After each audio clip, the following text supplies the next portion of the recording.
So it's always helpful. So calculates tributary area for all the components shown based on a 25 PSF, loading and all that stuff. So, okay. So what does that mean? They're saying that the total dead load is 25 PSF. So we'll just put that the dead load, and I'll put T for total is equal to 25 PSF. Okay. And this may be very boring, all that stuff, but I just want to make sure that everybody understands this. Okay.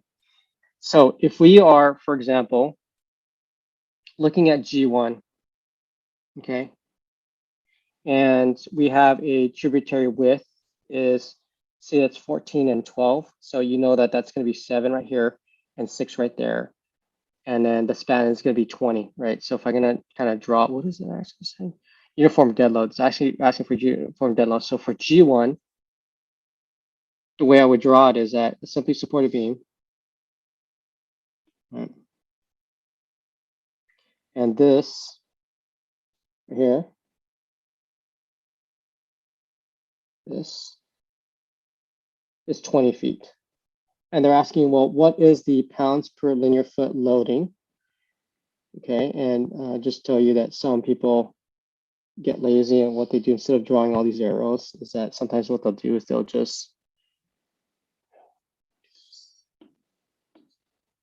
and then they'll just do this wibbly, like, wavy type of loading and say that this is your dead load.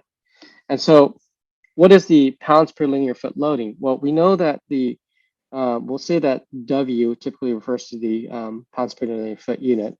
It's 25 PSF multiplied by the tributary width, right, which is equal to 7 plus 6, which is 13.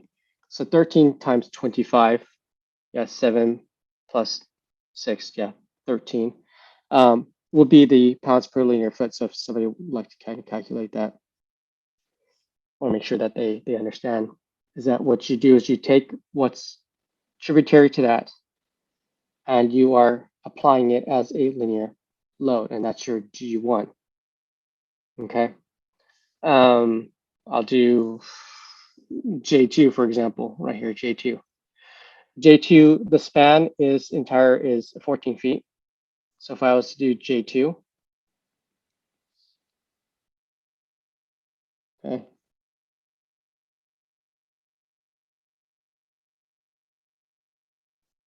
this would be 14 feet. Okay, and so the question is, what is your, WDL would be kind of more accurate. The 25 PSF remains constant, and so what is a tributary? Well, the tributary right here, typical joist is spaced at, unless noted otherwise, is floor joist and all that stuff. It's typically 16 inches on center.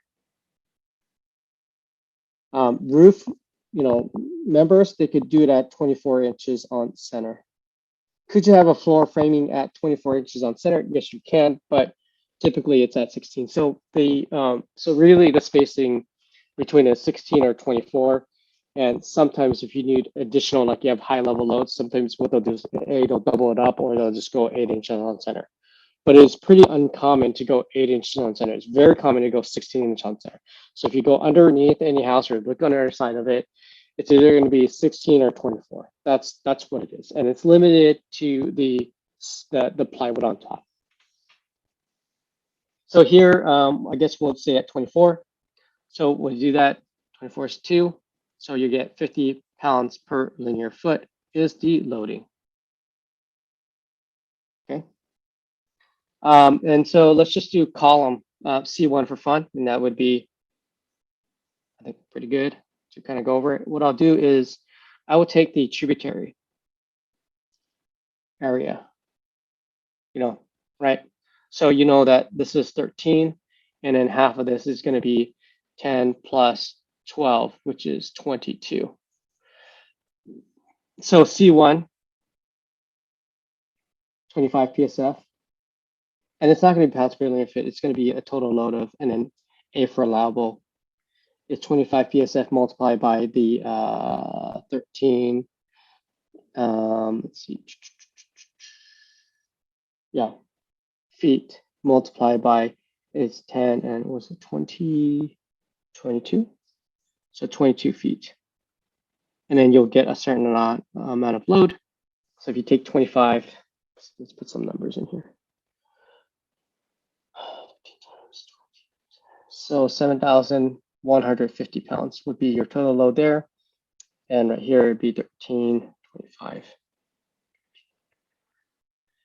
325 pounds per linear foot. And that's how you would break down the loading. If this is foreign or something to you, you need to get up to speed ASAP because you're gonna do really bad if you can't do this. Any questions so far?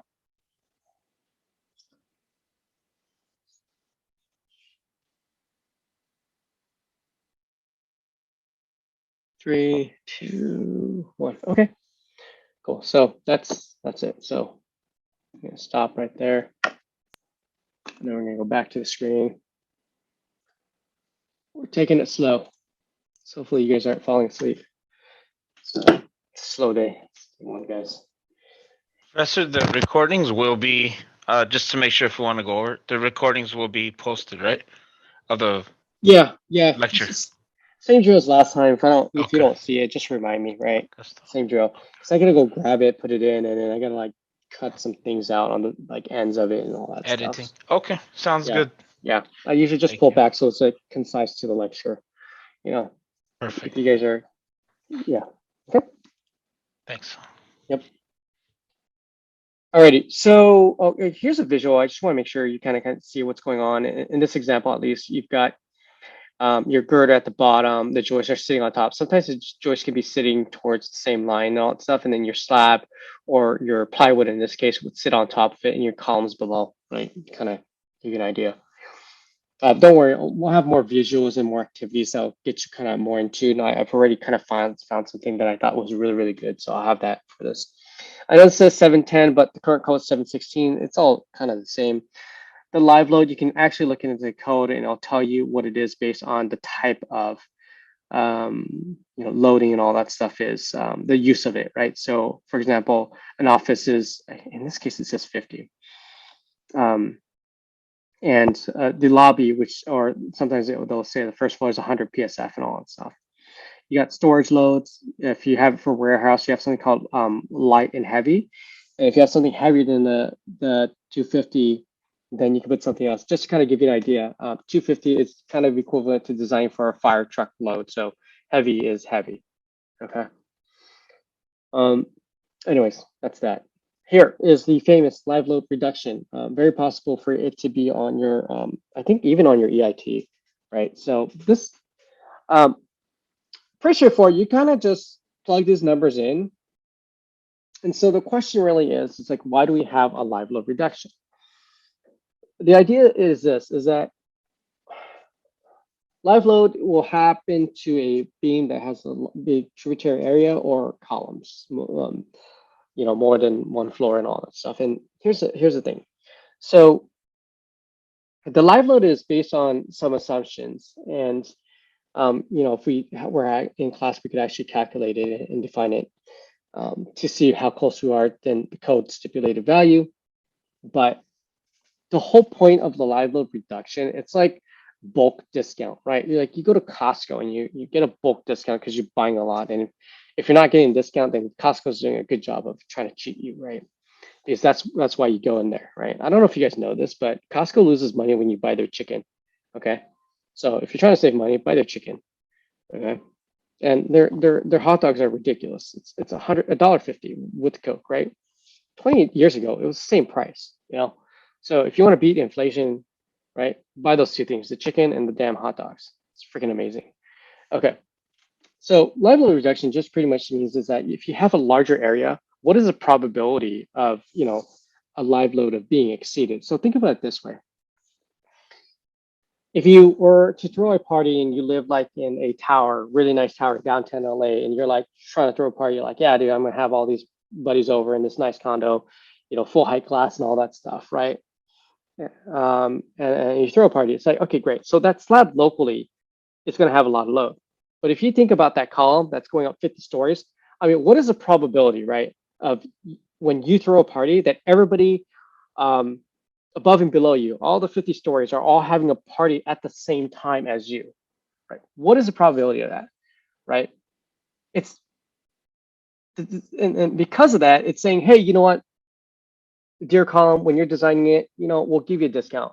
We know that that's not going to happen, right? You've got so much probable area that needs to be fully loaded in order for you to be designing to. We're going to say we're going to give you a discount, right? That's your live load reduction. Okay, that also plays a role in your foundation, anything with large tributary area. And then there's small little nuances that maxes the code limit and all that stuff.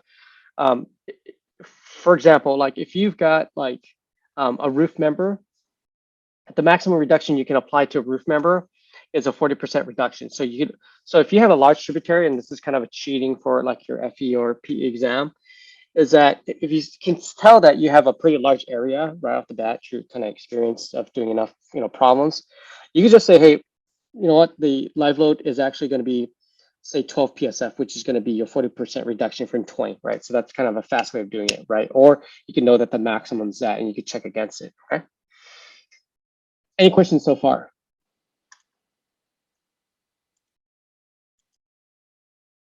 Okay.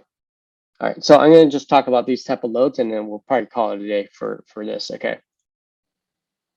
Okay. Earthquake load. Inertial force is expected to occur in a structure due to its mass.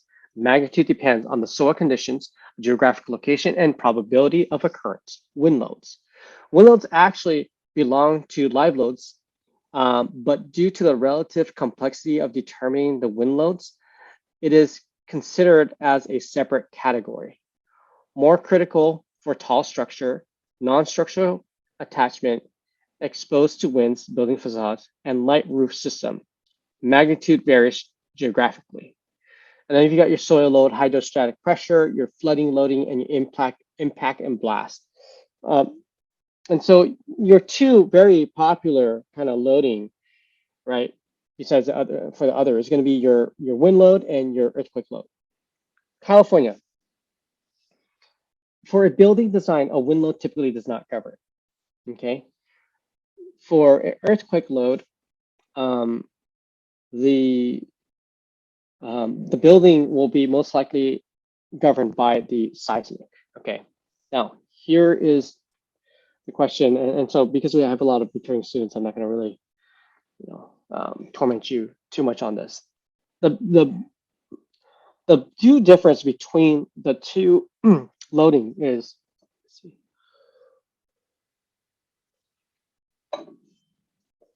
Imagine you're sitting in a car, and as a kid, you roll down your window, you stick your head out, you go, right?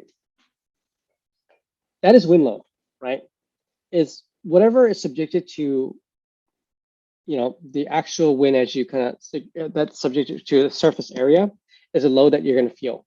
So I don't know if you've ever done this, but if you're actually able to even stick out kind of your hand as you roll down your windows, and then your parents tell you that your arm's going to get chopped off, right? But if you were to rotate it kind of like an airplane, like wing or something, you'll get a lift, right? And then if you do it this way, it's going to push it downwards, right? Wind is a component of exposed area, right? It's whatever sees it perpendicular is a load that it's going to see, similar to like stagnation and fluids and all that stuff, right? It has to do that. Now, whether my hand weighs 500 pounds or 200 pounds, the question to you is the wind load going to change if the projected area is the same? Anybody?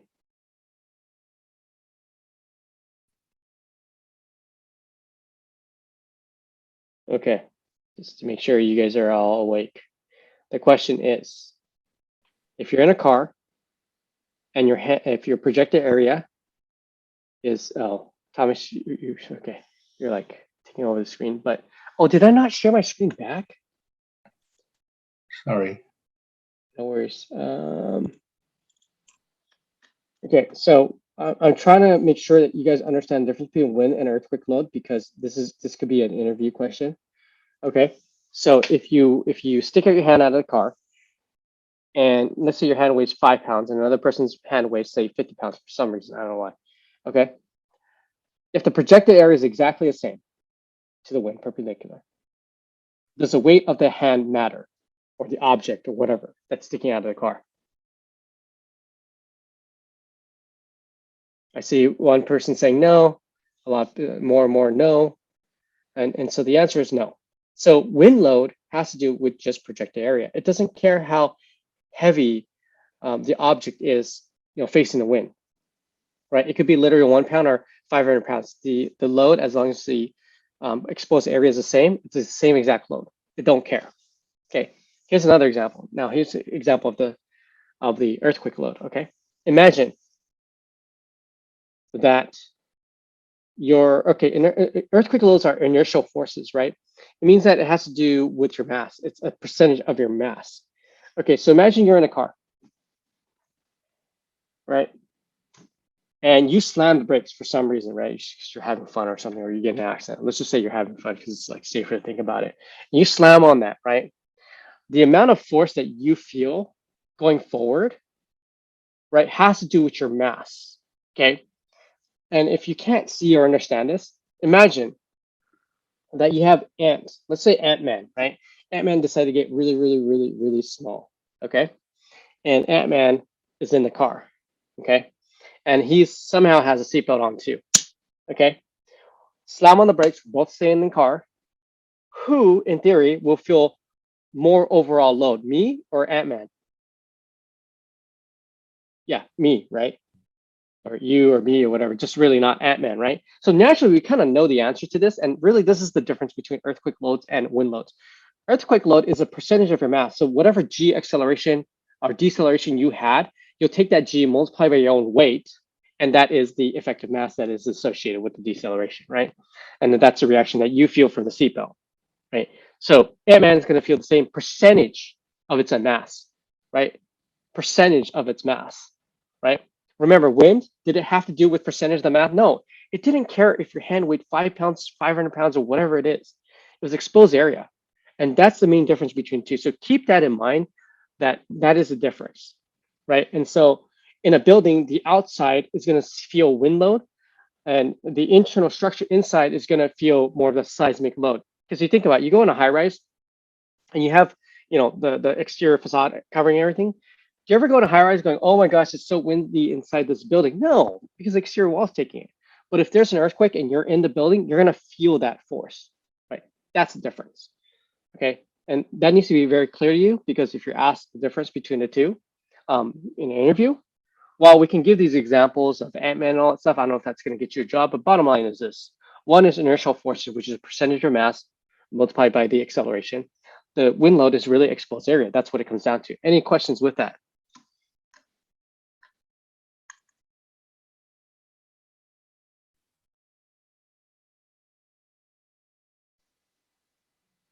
No questions? Everyone's good? All right, with that, that's a good stopping point. I'll see everybody on Wednesday. Okay, I'll kind of hang tight if anybody's got kind of questions and all that stuff, but yeah, that's where I think it's a good stopping point. Just kind of keep that in mind. Okay, it's first day.